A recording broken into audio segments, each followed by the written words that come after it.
যুবক ছেলেদের একত্রিত করে কর্মী সভা করলেন ক্যানিং পূর্বের বিধায়ক শওকত মোল্লা।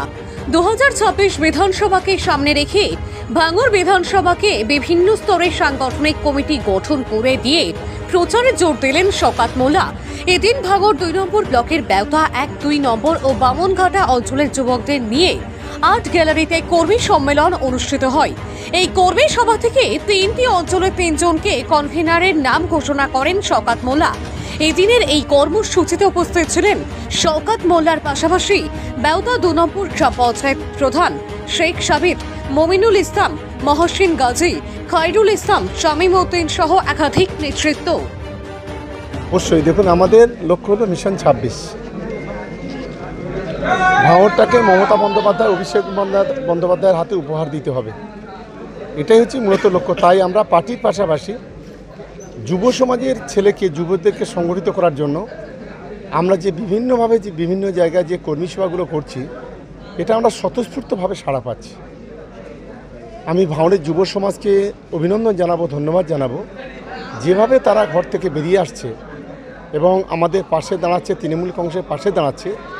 আগামী দিনে জয় নিশ্চিত, শুধু সময়ের অপেক্ষা। একদিকে মাদারের কমিটি, অন্যদিকে যুবর কমিটি, তারপরে একাধিক আলোচনা, কোনো একটি জায়গায় কি বিধানসভা ভোটে আপনি কনফিডেন্ট? দেখুন, আমি খুবই আত্মবিশ্বাসী। ভাঙড় বিধানসভায় তৃণমূল কংগ্রেস 100% জিতবে, এটা নিশ্চিতভাবে আমি ওভার কনফিডেন্স বলবো, শুধু আত্মবিশ্বাসী বলবো না, আমি অত্যন্ত আত্মবিশ্বাসী যে ভাঙড় বিধানসভায় তৃণমূল কংগ্রেস জয়ী হবে।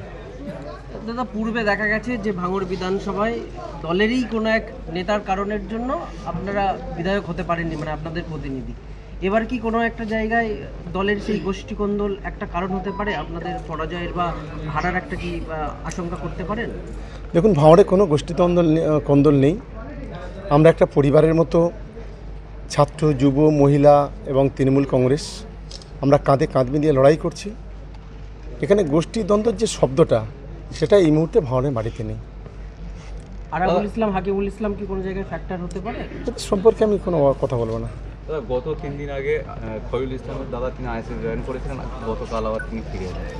দেখুন, ঢিলের জবাব কীভাবে পাথরে দিতে হয়, এটা ভাঙড়ের তৃণমূল কংগ্রেসের কর্মীরা জানে, এটা আমরা খুব ভালো মতো জানি। ফলে নওশাদ সিদ্দিকী প্রলোভন দেখিয়ে এবং বিভিন্ন